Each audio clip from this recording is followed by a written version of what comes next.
Meu nome é Célia, tenho 54 anos e durante 26 anos eu acreditei que tinha um casamento sólido. Eu e Rogério nos conhecemos em 1998, num churrasco de amigos em comum em Sorocaba. Ele trabalhava com representação comercial de peças automotivas. Viajava muito, mas sempre voltava para casa. Sempre me ligava de noite e me contava das viagens, reclamava dos hotéis ruins, das estradas. Eu acreditava em cada palavra. A gente se casou em 2000, numa cerimônia simples, só família e amigos próximos. Não tivemos filhos por opção minha na época, e isso nunca foi um problema entre a gente. Rogério dizia que éramos suficientes um para o outro. Construímos uma vida confortável, uma casa própria no bairro Além Ponte. 2 salas, 3 quartos, quintal com jabuticabeira. Eu trabalhava como auxiliar administrativa numa escola particular, ele com as vendas. A rotina era tranquila, previsível, segura. As viagens dele eram constantes. Às vezes ficava fora 3, 4 dias seguidos, interior de São Paulo, sul de Minas, norte do Paraná. Ele sempre trazia alguma coisa para mim, um doce típico, uma lembrancinha boba, um chaveiro. Eu guardava tudo numa caixa de madeira que ele me deu no nosso 3º aniversário de casamento. Achava aquilo romântico, um sinal de que ele pensava em mim mesmo longe. Mas em julho de 2023, tudo mudou. Rogério começou a reclamar de cansaço, falta de ar, dor no peito. Eu insisti para ele ir no médico, mas ele enrolava, dizia que era estresse, excesso de trabalho. Até que num sábado de manhã, ele desmaiou na cozinha enquanto tomava café. Levei ele direto para o pronto-socorro. Depois de uma bateria de exames, veio o diagnóstico: insuficiência cardíaca avançada, com comprometimento renal. O médico foi direto. Ele precisava de repouso absoluto, tratamento contínuo, e as chances de recuperação eram pequenas. A partir daquele dia, minha vida virou de cabeça para baixo. Rogério não podia mais viajar, não podia mais trabalhar. Eu pedi afastamento da escola para cuidar dele em tempo integral. A rotina virou uma sequência de remédios de hora em hora, consultas semanais, exames de controle, dieta restritiva. Eu preparava as refeições sem sal, media a pressão 3 vezes por dia, anotava tudo num caderno pautado que o médico pediu. Ele ficou dependente de mim para tudo. Para tomar banho, para trocar de roupa, para ir ao banheiro. Nos primeiros meses, ele ainda tentava fazer algumas coisas sozinho, mas o corpo não ajudava. Eu via a frustração no rosto dele. Aquele homem que sempre foi ativo, que dirigia o dia inteiro, agora preso numa cama, numa cadeira, numa vida que não era mais dele. Financeiramente, a situação apertou. Meu salário da escola mal cobria as contas da casa. O plano de saúde dele, que era particular, começou a negar alguns procedimentos. Tive que vender meu carro, um Palio 2010 que eu adorava, para pagar um tratamento que o convênio recusou. Peguei empréstimo com minha irmã. Vendi algumas joias que minha mãe tinha me deixado. Fiz tudo o que estava ao meu alcance para garantir que ele tivesse o melhor tratamento possível. As visitas foram rareando. No começo, alguns amigos apareciam, traziam frutas, perguntavam como ele estava. Mas com o tempo, o telefone parou de tocar. As pessoas têm medo da doença, do sofrimento alheio, da própria mortalidade refletida no outro. Sobrou eu, sozinha, cuidando dele dia e noite, sem folga, sem descanso, sem ninguém para dividir o peso. Teve uma noite, em março de 2024, que eu sentei no chão do banheiro e chorei calada para ele não ouvir. Eu estava exausta, física e emocionalmente. Tinha acabado de limpar ele depois de um acidente. Tinha lavado os lençóis pela 3ª vez naquela semana. E ainda precisava preparar a medicação da madrugada. Naquele momento, eu me senti completamente sozinha, carregando um peso que ninguém mais queria dividir comigo. Eu sei que tem muita gente que já passou por isso, de cuidar de alguém doente e sentir que você desaparece no processo, que sua vida vira só aquilo, e ninguém pergunta como você está. Se você já viveu algo parecido, de se anular completamente por outra pessoa, me conta nos comentários. porque eu sei que não sou a única que já se sentiu invisível dentro da própria casa. Durante esses 2 anos de doença, algumas coisas começaram a me incomodar, mas eu ignorava, atribuía ao estresse, à medicação, ao cansaço dele. Rogério ficava nervoso quando eu mexia no celular dele para atender alguma ligação. Ele dizia que era coisa de trabalho, que eu não precisava me preocupar. Mas ele mal conseguia segurar o celular direito, quanto mais trabalhar. Teve uma vez, em setembro de 2024, que tocou o telefone fixo de madrugada. Eu atendi. Era uma mulher. Ela perguntou pelo Rogério. Eu disse que ele estava dormindo. Perguntei quem era. Ela desligou na minha cara. Questionei ele no dia seguinte. Ele disse que devia ser engano, que não conhecia ninguém com aquela voz. Eu aceitei a explicação porque queria acreditar, porque aceitar a dúvida seria aceitar que minha vida inteira era uma mentira. O celular dele vivia apagado. Ele dizia que a bateria não segurava a carga, que o aparelho era velho.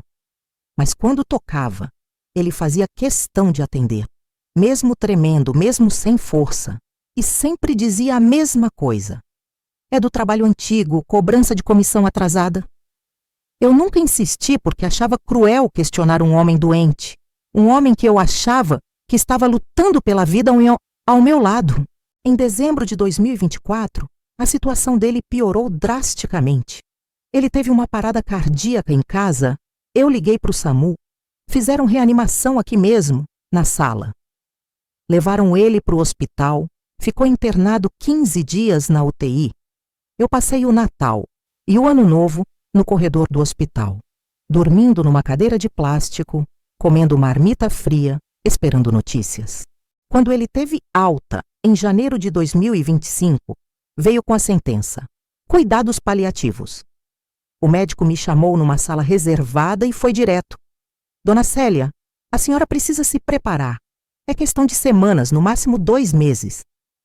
Eu senti o chão desabar, mas não tive tempo de processar. Tinha que preparar a casa, comprar os equipamentos, contratar a enfermeira para me ajudar nos cuidados. As últimas semanas foram as mais difíceis. Rogério dormia a maior parte do tempo. Acordava confuso, chamava nomes que eu não conhecia.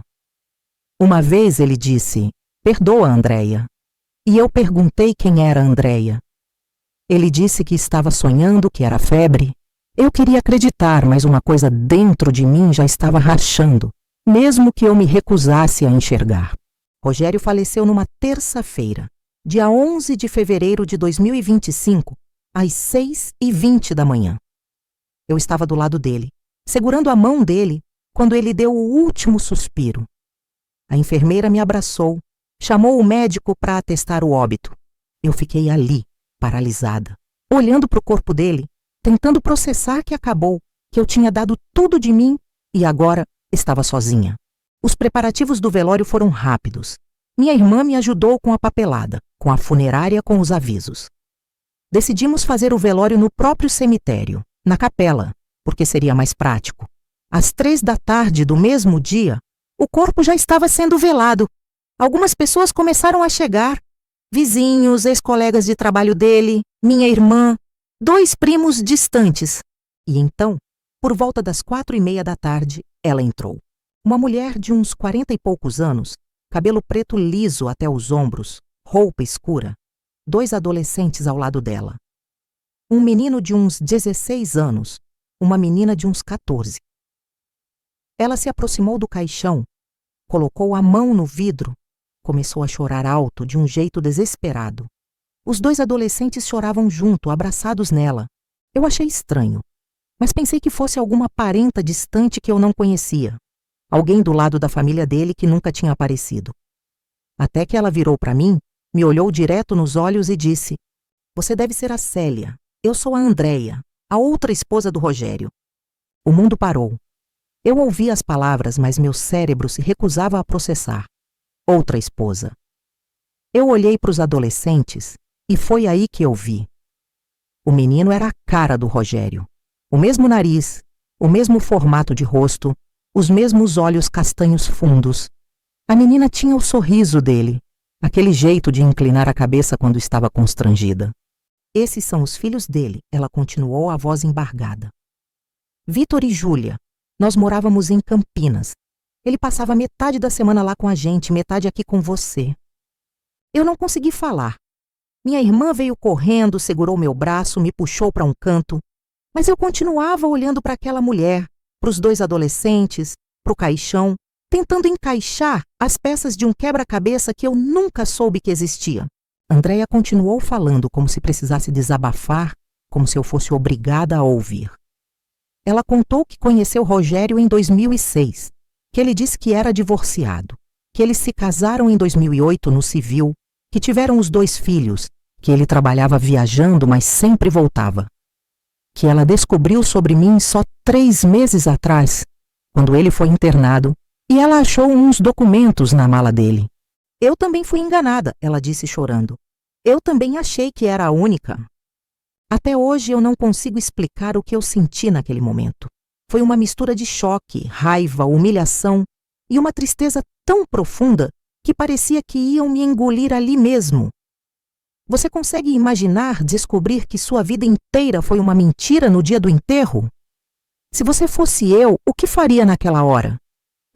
Comenta aqui embaixo, porque até hoje eu me pergunto se reagi certo ou se eu devia ter feito diferente. Eu não fui no enterro. Saí da capela, entrei no carro da minha irmã e pedi para ela me levar embora. Não conseguia ficar ali, vendo aquela mulher, aqueles adolescentes, todo mundo chorando, o mesmo homem, o mesmo mentiroso. Minha irmã dirigiu em silêncio, me levou para a casa dela, me colocou no quarto de hóspedes.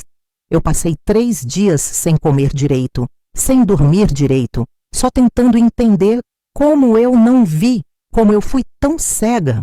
Quando voltei para minha casa, tudo me sufocava.